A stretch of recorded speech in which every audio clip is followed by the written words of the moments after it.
हरे कृष्ण कृष्ण कृष्ण हरे हरे, हरे राम राम राम हरे हरे। जय श्री कृष्ण। आज हम श्रीमद् भगवद गीता के पहले अध्याय का 7वां श्लोक का विस्तृत वर्णन करने जा रहे हैं। इस अपूर्व ज्ञान से आप सबका कल्याण हो। ईश्वर हमारे साथ हैं, हम सब में ईश्वर है।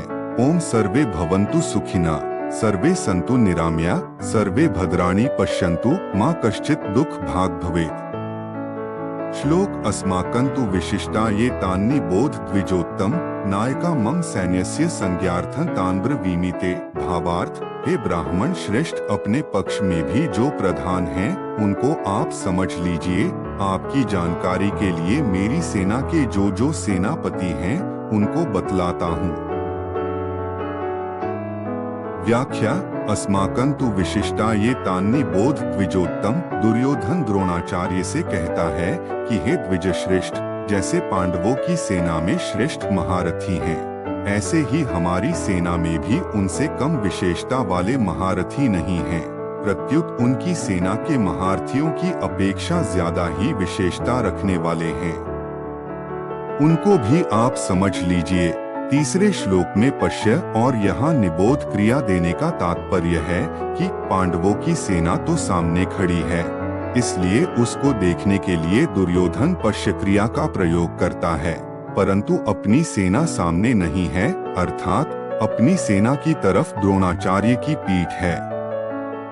इसलिए उसको देखने की बात न कहकर उस पर ध्यान देने के लिए दुर्योधन निबोध क्रिया का प्रयोग करता है। नायका मम सैन्यस्य संज्ञार्थं तान्ब्रवीमीते। मेरी सेना में भी जो विशिष्ट सेनापति हैं, सेना नायक हैं, महारथी हैं, मैं उनके नाम केवल आपको याद दिलाने के लिए, आपकी दृष्टि उधर खींचने के लिए ही कह रहा हूँ।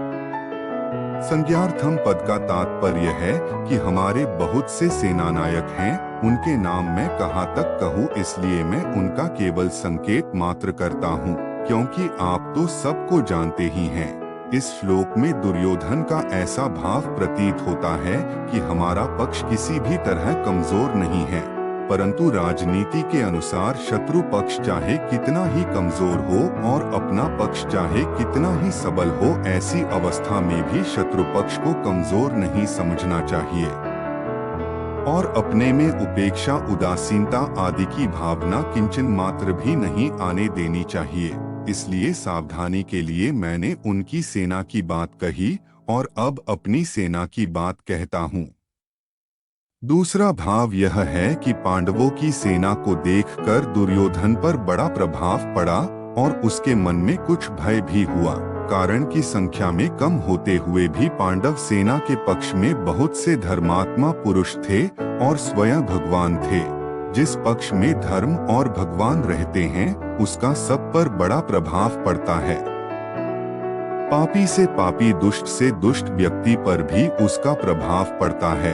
इतना ही नहीं, पशु पक्षी वृक्ष लता आदि पर भी उसका प्रभाव पड़ता है, कारण कि धर्म और भगवान नित्य हैं। कितनी ही ऊंची से ऊंची भौतिक शक्तियां क्यों न हो हैं, वे सभी अनित्य ही। इसलिए दुर्योधन पर पांडव सेना का बड़ा असर पड़ा, परंतु उसके भीतर भौतिक बल का विश्वास मुख्य होने से वह द्रोणाचार्य को विश्वास दिलाने के लिए कहता है कि हमारे पक्ष में जितनी विशेषता है, उतनी पांडवों की सेना में नहीं है, अतः हम उन पर सहज ही विजय कर सकते हैं।